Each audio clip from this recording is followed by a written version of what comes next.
Bentornati e bentrovati a Storie. Siamo ormai giunti alla fine di questo nostro percorso che durante quest'anno ci ha portato alla scoperta delle antiche civiltà. Siamo partiti, pensate, a raccontare le origini del mondo, le origini dell'uomo. Abbiamo attraversato le grandi età della storia antica, della preistoria. Abbiamo poi visto come l'uomo da un essere in evoluzione si è trasformato in un essere sociale, costruendo villaggi, costruendo civiltà, andando a popolare il mondo a partire dall'Africa, sempre di più in espansione verso l'Asia e verso l'Europa. E poi abbiamo visto il nascere delle prime grandi civiltà, le civiltà dei fiumi legati al Tigre e all'Eufrate, le civiltà legate all'Anatolia, all'attuale Turchia, le civiltà legate poi al Mediterraneo, basti pensare al Nilo, basti pensare ai popoli come i Fenici legati al mare, e poi da lì abbiamo visto l'evolversi della civiltà con Minoici, Micenei e all'arrivo dei Greci che coincide con la fine del dominio dei Micenei, che coincide con la fine del dominio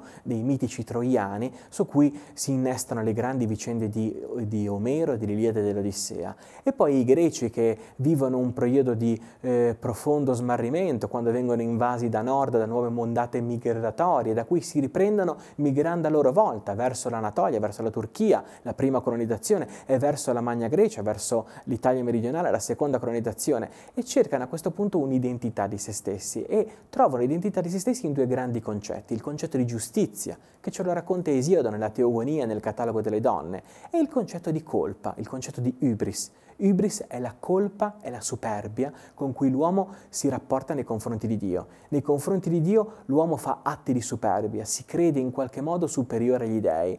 E qui troviamo una ferocissima critica nei confronti del mondo omerico. Il mondo omerico, che esaltava tantissimo gli eroi, in realtà era un mondo fondato sulla hybris. E Esiodo ce lo racconta raccontandoci le grandi 5 età del mondo. Lui dice: c'era l'età dell'oro, dove gli uomini stavano bene, dove nessun uomo moriva mai. Poi c'era l'età dell'argento, dove gli uomini in qualche modo erano violenti e il Dio si adirava e li distruggeva. Poi venne l'età del bronzo, dove gli uomini litigavano costantemente fra di loro e si estinsero proprio perché il loro litigio fu superiore a qualunque intervento divino. Poi venne l'età degli eroi, un'età, se vogliamo, alta, ma profondamente segnata dal peccato della superbia, l'età che ci racconta Omero. Ecco, a questa età è subentrata la nostra età, che è l'età del ferro. Un'età terribile, un'età in cui paghiamo i peccati dei nostri padri. Ed è questo il concetto di hybris, una superbia che ha delle conseguenze di generazione in generazione, che procura quello che gli antichi chiamavano nemesis, una giustizia che non è soltanto legata al presente, ma è legata a una giustizia che va di padre in figlio, la nemesi divina che non si ferma con la generazione che ha davanti, ma che si protrae per l'asse delle generazioni. E l'uomo è sprofondato nell'età del ferro, l'uomo è sprofondato così in basso perché gli uomini sono stati così superbi da essere stati rigettati dalla divinità, e loro possono trovare la strada della giustizia continuando, ricominciando a praticare la giustizia.